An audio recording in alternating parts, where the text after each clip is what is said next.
అబ్రహామా, నీ దేశం నుండి, నీ కుటుంబము నుండి, నీ తండ్రి ఇంటి వారిని అందరిని విడిచిపెట్టి నేను చూపించు దేశమునకు నువ్వు వెళ్ళాలి అని చెప్పినప్పుడు అబ్రహాము ఏమనాలంటే, ప్రభువా,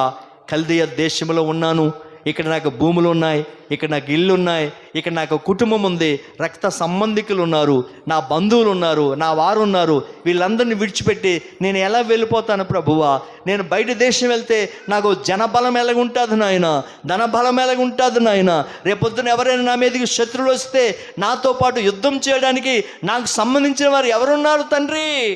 అని మారు మాట చెప్పకుండా, అలాంటివేవీ చెప్పకుండా, ప్రభువా నువ్వు చెప్పావా తండ్రి, నువ్వు ఎక్కడికి వెళ్ళమంటే అక్కడికి వెళ్తానని చెప్పి అబ్రహాము వెంటనే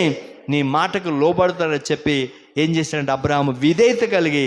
ఆ కల్దీయ దేశం నుండి కనాను దేశానికి వెళ్ళిపోయాడు. హల్లెలూయా.